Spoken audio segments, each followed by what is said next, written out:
Biliyorsunuz ki şu an Filistin'de bir soykırım var.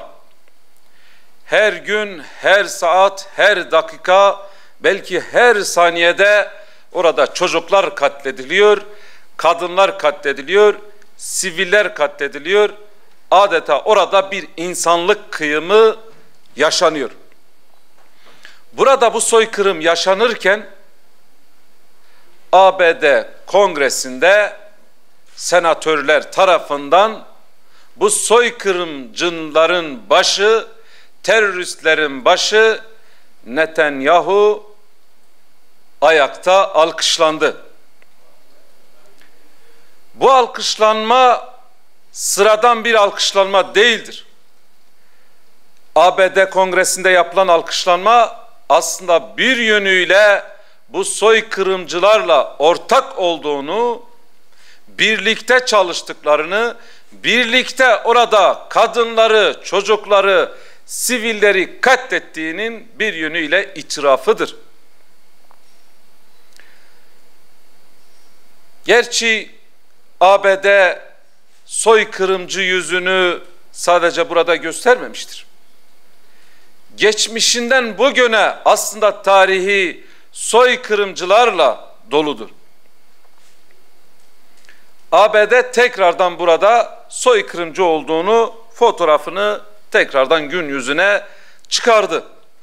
Batı zaten hiçbir zaman medeni olmamıştır. Aliya'nın dediği gibi. Batı hep barbardı ve barbarlığına da halen devam ediyor. Tabi bu kongrede tepkisini ortaya koyanlar on binlercesi de vardı. Bu kongrenin önünde halktan, vatandaştan, hatta senatörlerden bile bu kongreye tepkisini ortaya koyanlar da vardı. Bu yönüyle biz diyoruz ki aslında bu alkışlanma, bu Netanyahu teröristini, bu soykırımcıyı alkışlama bir yönüyle uluslararası hukukun ayaklar altına alınmanın alkışlanmasıdır.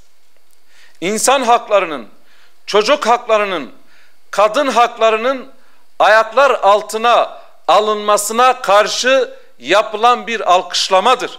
Soykırıma karşı yapılan bir destek alkışlamasıdır. Bu da bu şekil bilinsin diyoruz.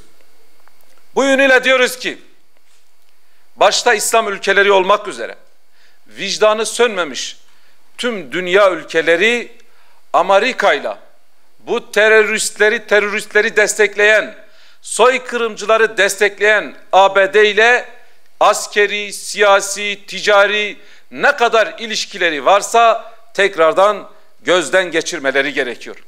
Çünkü bunlar sadece şu an Filistin'de bir soykırım işlemiyorlar. Bunlar tüm insanlığa karşı bir suç işliyorlar, bir soykırım işliyorlar. Bu yönüyle ülkemiz olarak, bu meclis olarak, bu meclisin çatısı altında milletvekilleri olarak tüm vekillere çağrımızı yineliyoruz.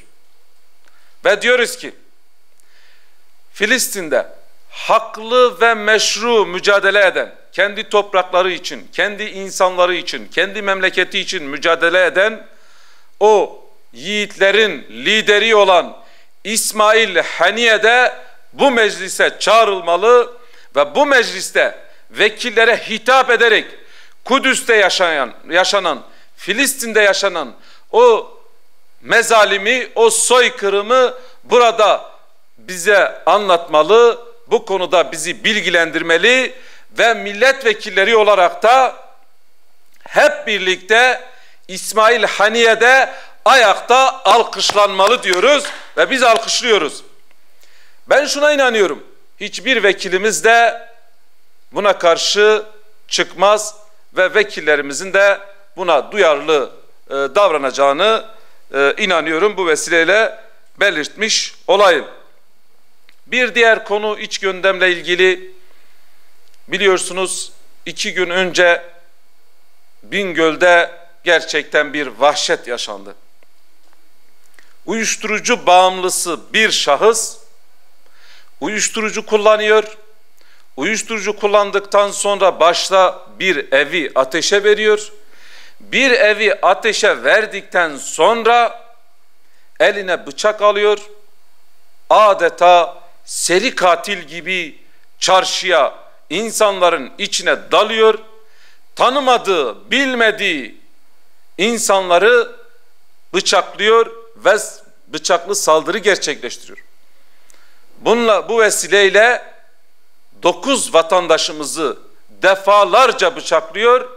4 vatandaşımız maalesef hayatını kaybetti. 5 vatandaşımız da yaralandı. Bu vesileyle vefat eden kardeşlerimize Allah'tan rahmet, yakınlarına başsağlığı, sabırlar diliyorum. Yaralı olan vatandaşımızın da bir an önce sağlığına kavuşmasını Yüce Rabbimden diliyorum.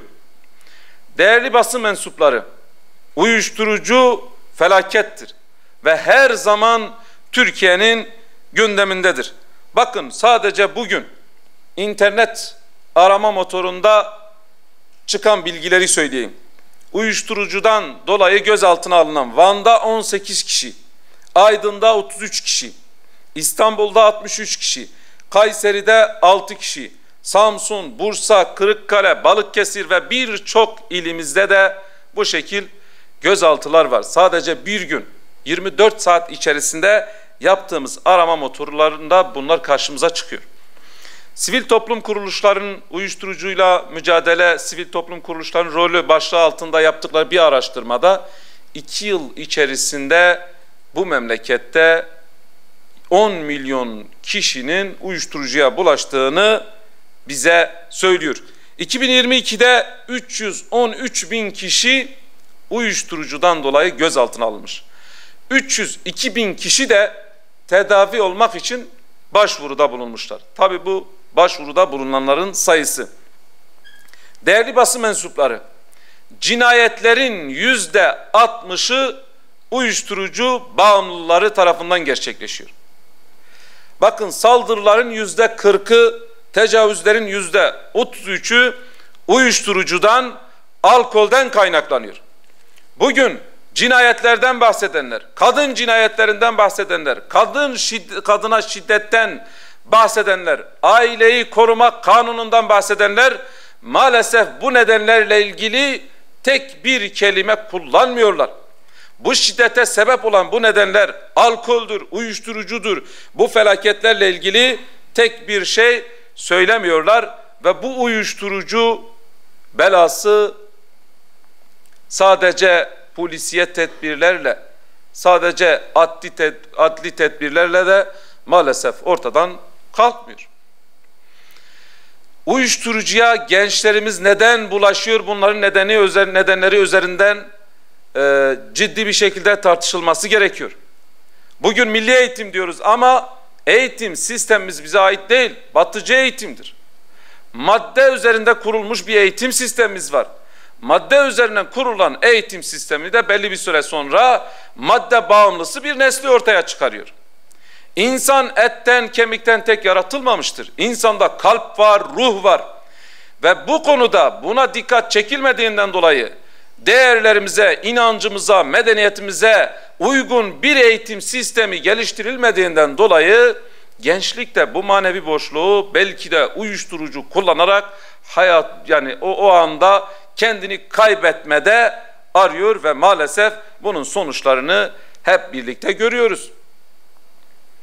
Biz eğitim deyince, maneviyat deyince, bize ait inanç değerlerimiz denince birileri hopluyor, zıplıyor, işte laiklik elden gidiyor.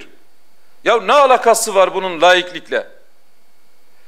Bu konuda bir grup, azgın grubun, maalesef bu azınlık grubun ortaya koyduğu çığırtkanlık neticesinde bu sorunlar çözülmüyor ve bu konuda laiklik elden gitmiyor, gençliğimiz elden gidiyor, neslimiz elden gidiyor, ailemiz elden gidiyor ve biz buna karşı sessiz de kalamayız. Her platformda bunları dile getirmekten de çekinmeyeceğiz. Çünkü biz memleketimizi seviyoruz. Biz gençliğimizi seviyoruz. Biz seri katillerin halkın içerisinde dolaşmasına müsaade etmedik, etmeyeceğiz de inşallah. Değerli basın mensupları, bir diğer konuda kışlasız bedelli askerlik. Özellikle gençlerimiz sürekli bu konuyu bize iletiyorlar. 28 günlük zorunlu, kışla zorunluluğu hem gençlerimizi hem de ailelerimizi ciddi bir şekilde mağdur etmektedir. Çünkü çoğu gençlerimizin birçok kısmı özel sektörde çalışıyor. Özel sektörde çalışan gençler 28 günlük kışla zorunluluğundan dolayı 28 gün izin alamıyorlar. O işten ayrılmak zorunda kalıyorlar. Bu yönüyle kaldı ki 28 günde askeri hizmet konusunda alacakları eğitim acaba ne kadar askeri hizmete katkı sunacak? O da ayrı bir durum. Bir diğeri kamu tasarruf tedbirleri diyoruz. Ve bu bedelli ücretleri belki de o bedelli erlerin yarısı onların masrafına gidiyor. Bu yönüyle 28 günlük kışla zorunluluğu gençlerin talebidir. Bu kaldırılsın.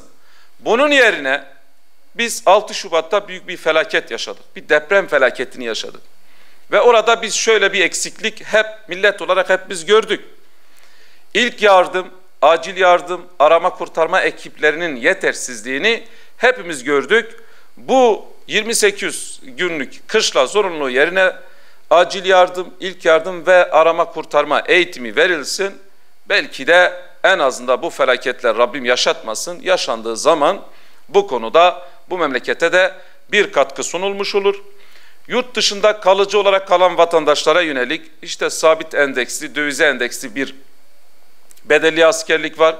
Bu ülkede de bedelli askerlik bu şekil belirtilsin ve gençlerin bir talebi de bu bedelli askerlik ücreti de makul bir seviyeye indirilsin diyoruz. Bu vesileyle de gençlerimizin sesini basın yoluyla da kamuyla paylaşmış olduk.